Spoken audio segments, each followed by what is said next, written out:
खुदा जब तक न चाहे आदमी से कुछ नहीं होता। खुदा जब तक न चाहे आदमी से कुछ नहीं होता।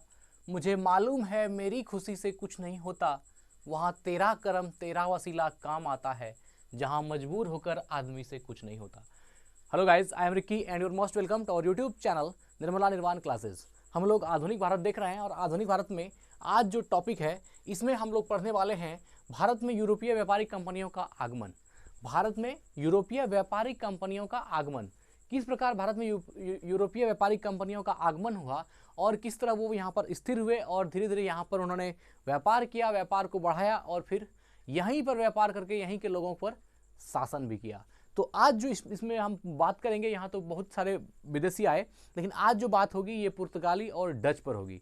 तो आइए इसको स्टार्ट करते हैं। यहाँ कुछ पॉइंट लेकर हम आपके लिए आते हैं और इसको हम लोग डील करते हैं, कुछ देखते हैं। चलिए पहला पॉइंट देखते हैं। ये जो है सबसे पहले पुर्तगाली आए और इसलिए पुर्तगाल से ही हमारा पॉइंट स्टार्ट होगा और डच पे जाकर के एंड करेगा। लेकिन हाँ, इसके अलावा अभी और भी बहुत सारे व्यापारिक कंपनियां हैं जो इसके अलावा पुर्तगाल और डच के अलावा भी भारत में आई, उसको भी हम लोग एक करके देखेंगे अगली वीडियो में। चलिए, तो सबसे पहले क्या है, 17 मई 1498 है ना, 1498। 17 मई 1498 ईस्वी को वास्को डी गामा भारत के पश्चिमी तट पर स्थित कालीकट बंदरगाह पहुंचकर भारत एवं यूरोप के मध्य समुद्री मार्ग की खोज की। बहुत ही बेहतरीन क्वेश्चन है, इस एक लाइन में बहुत सारा क्वेश्चन है। एक तो यह है कि वास्को डी गामा भारत कब आया, तो वास्को डी गामा 17 मई 1498 को, ये तो आपको मालूम ही होगा। वास्को डी गामा 17 मई 1498 ईस्वी को ये भारत आया और भारत के पश्चिमी तट पर आया। कहाँ आया? भारत के पश्चिमी तट अर्थात कालीकट बंदरगाह पर पहुंचा। भारत के पश्चिमी तट पर स्थित कालीकट बंदरगाह पर पहुंचा। यह जो 17 मई 1498 ईस्वी को चला, ये भारत के पश्चिमी तट अर्थात कालीकट बंदरगाह पर पहुंचा। पहले होता था क्या कि जल मार्ग में लोग कहीं से कहीं निकल जाते थे, कुछ ऐसे जगह पर, कुछ ऐसे ऐसे टापुओं पर, ऐसे ऐसे प्रायद्वीप पर पहुंच जाते थे जिनकी खबर उनको होती नहीं थी। बस एक ओर से चले जा रहे हैं, कहीं से कहीं पहुंच गए। इसी तरह ये वास्को डी गामा भी कहीं से कहीं में हमारे भारत के पश्चिमी तट अर्थात कालीकट बंदरगाह पहुंच गए और यहाँ से उन्होंने भारत एवं यूरोप के मध्य समुद्री मार्ग की खोज की। यह समुद्री मार्ग जो है बाद में भारत को बहुत महंगा भी पड़ा, क्योंकि मैक्सिमम जो है ये समुद्री मार्ग द्वारा ही, आप देखेंगे कि उस समय जितना भी विदेशी वगैरह जो भी आया यहाँ व्यापार करने के लिए, वो समुद्री मार्ग से ही आया। तो 17 मई 1498 ईस्वी को वास्को डी गामा कहाँ आए? भारत के पश्चिमी तट अर्थात कालीकट बंदरगाह पर पहुंचे और यहीं पर वो क्या हो गया, भारत एवं यूरोप के मध्य समुद्री मार्ग की खोज हो गई। यह भारत और यूरोप के बीच समुद्री मार्ग की खोज वास्को डी गामा ने 17 मई 1498 ईस्वी को भारत के पश्चिमी तट पर स्थित कालीकट बंदरगाह पहुंचकर किया। वह जो जिस रास्ते से पहुंचा वो क्या हो गया, एक वे बन गया, एक समुद्री मार्ग बन गया। तो ये था वास्को डी गामा के द्वारा खोजा गया भारत और यूरोप के मध्य समुद्री मार्ग की बात। चलिए अब आते हैं दूसरा पॉइंट पर। 1505 ईस्वी में फ्रांसिस्को द अल्मोडा है, द अल्मेडा। देखिए फ्रांसिस्को द अल्मेडा, यह 1505 ईस्वी में, कब? 1505 ईस्वी में। 1505 ईस्वी में फ्रांसिस्को द अल्मेडा भारत में प्रथम पुर्तगाली वायसराय बनकर आया। यह मोस्ट इंपॉर्टेंट प्रश्न है एग्जाम के दृष्टिकोण से, है ना। यहाँ पर प्रश्न है कि भारत में प्रथम पुर्तगाली वायसराय बनकर कौन आया? भारत में प्रथम पुर्तगाली वायसराय, भारत में प्रथम पुर्तगाली वायसराय बनकर कौन आया? तो यह आया है फ्रांसिस्को द अल्मेडा। कौन है? Francisco de Almeida. और ये कब आया है? ये 1505 ईस्वी में आया है। कब आया है? 1505 ईस्वी में। और भारत और यूरोप के बीच समुद्री मार्ग की खोज वास्को डी गामा ने कब की? तो 17 मई 1498 को। और 1505 ईस्वी में फ्रांसिस्को द अल्मेडा भारत में प्रथम पुर्तगाली वायसराय बनकर आया। आगे बढ़ते हैं, याद रखना है 1509 ईस्वी। 1509 ईस्वी में देखिए क्या है, अल्फांसो द अल्बुकर्क भारत में पुर्तगालियों का वायसराय बना। ये भारत में बना और वो जो है भारत में प्रथम पुर्तगाली वायसराय बन करके आया था। तो 1505 और 1509, 1505 में जो आपका ये फ्रांसिस्को द अल्मेडा है, ये भारत में प्रथम पुर्तगाली वायसराय बन करके आया। और 1509 ईस्वी में अल्फांसो द अल्बुकर्क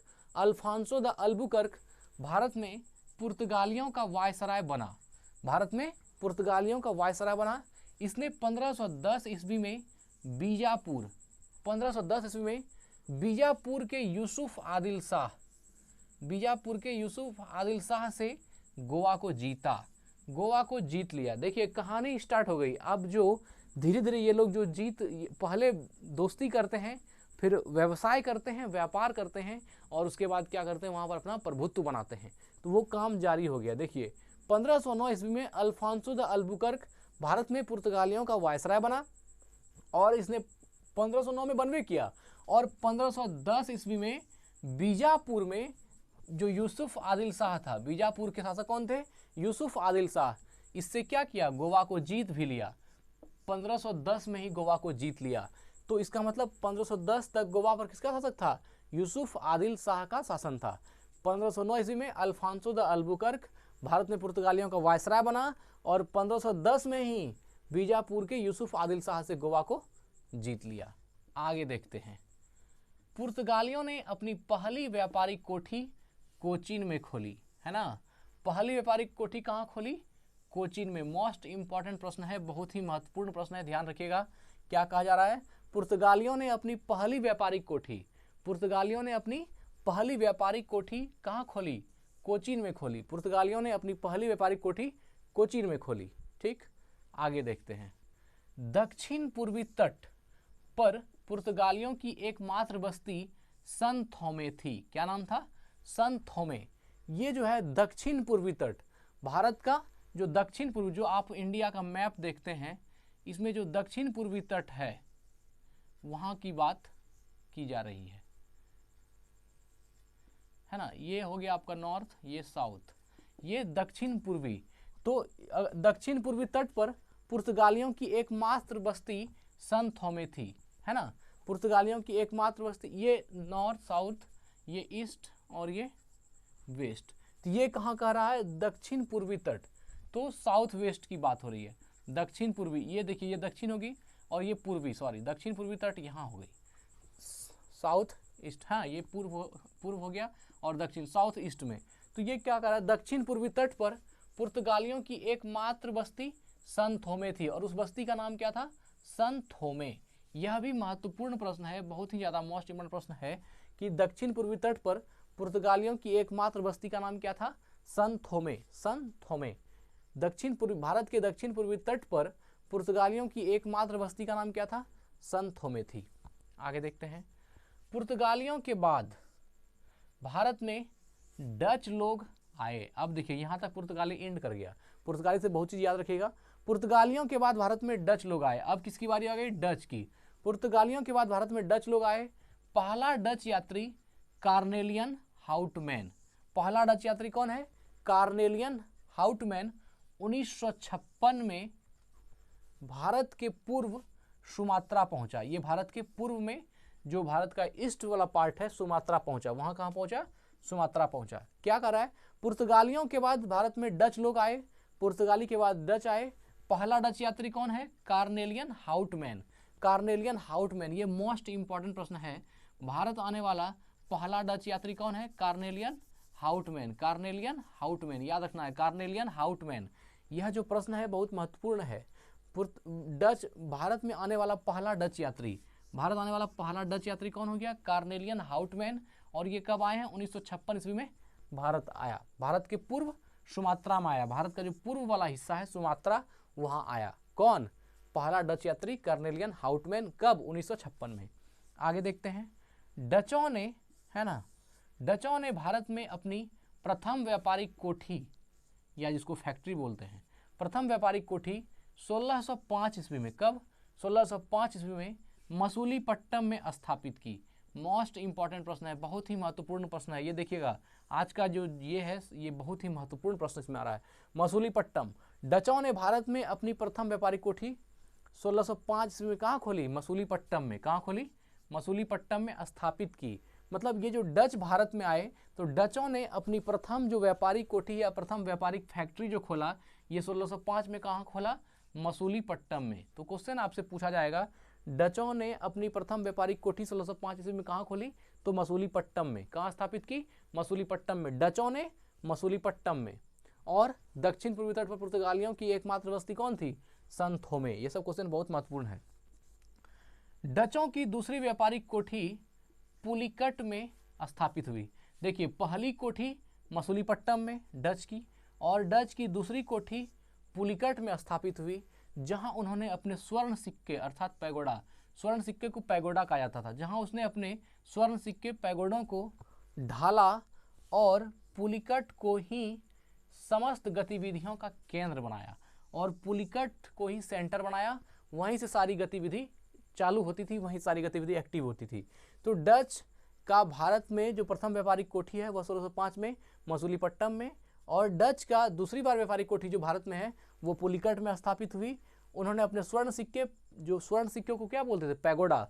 उन्होंने अपने स्वर्ण सिक्के अर्थात पैगोडे को ढाला और पुलिकट को ही, पुलिकट जो जहाँ की उन्होंने दूसरी व्यापारिक कोठी बनाई डचों ने, उसी पुलिकट को समस्त गतिविधियों का केंद्र भी बनाया। उसी पुलिकट को क्या किया? समस्त गतिविधियों का सेंटर बना दिया। ये डच के बारे में हम लोग पढ़ रहे हैं। डच की प्रथम व्यापारिक कोठी फैक्ट्री कहाँ थी? 1605 में मसूलीपट्टम में स्थापित की, और डचों की दूसरी व्यापारिक कोठी पुलिकट में स्थापित हुई। पुलिकट में इन्होंने स्वर्ण सिक्के पैगोडे को भी ढाला, और पुलिकट के ही से ही समस्त गतिविधियों का केंद्र भी पुलिकट को ही बनाया। आगे देखते हैं। डचों ने भारत में प्रथम बार औद्योगिक वेतन भोगी रखे। मोस्ट इंपॉर्टेंट प्रश्न है, औद्योगिक वेतन भोगी रखे। कहा जाएगा डचों ने भारत में प्रथम बार औद्योगिक वेतन भोगी रखे। सबसे पहले भारत में है ना किस विदेशियों ने प्रथम बार औद्योगिक वेतन भोगी रखे? तो यह डचों ने रखा है। किसने रखा है? डचों ने। डचों ने भारत में प्रथम बार औद्योगिक वेतन भोगी रखे। आगे देखते हैं। डचों का भारत में अंतिम रूप से पतन 1759 ईस्वी को अंग्रेजों एवं डचों के मध्य हुए वेदरा युद्ध से हुआ। देखिए अंग्रेज, अब डच की कहानी इंड कहाँ पर हुई? डच का कहानी इंड हुआ 1759 में। कब? 1759 में। ज्यों ज्यों अंग्रेज पावरफुल होता चला गया, त्यों त्यों पुर्तगाली, डच और जो भी आए थे वो धीरे धीरे लूज होते चले गए, और उसका जो है भारत से नामो निशान खत्म होना शुरू हो गया। क्योंकि अंग्रेज जब मजबूत होते चले गए, उन्होंने इन लोगों को धीरे धीरे खदेड़ते चला गया, और लास्ट में सिर्फ अंग्रेज बचा था। तो ये क्या कह रहा है कि डचों का भारत में अंतिम रूप से पतन, मतलब जो बचा खुचा था, अंतिम रूप से पतन कब हुआ? 1759 में, है ना। डचों का जो अंतिम पतन हुआ भारत में वह 1759 ईस्वी को अंग्रेजों और डचों के बीच कौन सा युद्ध हुआ? वेदरा युद्ध। वेदरा युद्ध से हुआ। अर्थात वेदरा युद्ध जो हुआ वह अंग्रेज और डच के बीच हुआ। वेदरा युद्ध अंग्रेजों और डच के बीच हुआ, और इसमें डच क्या हुए? हार गए, और ये अंतिम रूप से हारे, और 1759 ईस्वी में ही उसको क्या हो गया? भारत छोड़ना पड़ा। अर्थात यहाँ एक भी डच नहीं रहे, डच को यहाँ से खाली करके भगा दिया गया, और यहाँ उसका स्थान कौन ले लिया? अंग्रेज ले लिया। तो वही कहा, डचों का भारत में अंतिम रूप से पतन 1759 ईस्वी को अंग्रेजों एवं डचों के मध्य हुए वेदरा युद्ध से हो गया। तो मित्र, आज हम इस वीडियो को यहीं एंड करते हैं। इसके बाद अगली वीडियो में इसके आगे की नॉलेज लेकर के उपस्थित होंगे। जैसा कि जानते हैं हम जो जितना सा अटता है हमारे बोर्ड में हम उतना सा ही लेकर के आते हैं। बाद में बीच में बहुत सारे पॉइंट है, उसको हम लोग देखेंगे। तो अगर वीडियो अच्छा था, चैनल को सब्सक्राइब कीजिए, लाइक कीजिए और कमेंट जरूर कीजिए, क्योंकि आपका कमेंट ही एक दिशा निर्देश देता है कि हमको क्या करना चाहिए और क्या नहीं करना चाहिए। अगर आप कमेंट करेंगे तो हमको जो वीडियो बनाते हैं इसमें हमको और भी इंटरेस्ट आएगा, और अगर कुछ सुझाव दे सकते हैं तो वह भी हमारे लिए लाभप्रद होगा, और आपको भी जो है एक नई चीज़ें मिलेगी। इसलिए हम कमेंट करने के लिए बार बार कहते हैं। धन्यवाद। स्वस्थ रहें, अपना ख्याल रखें। Thank you. जय हिंद।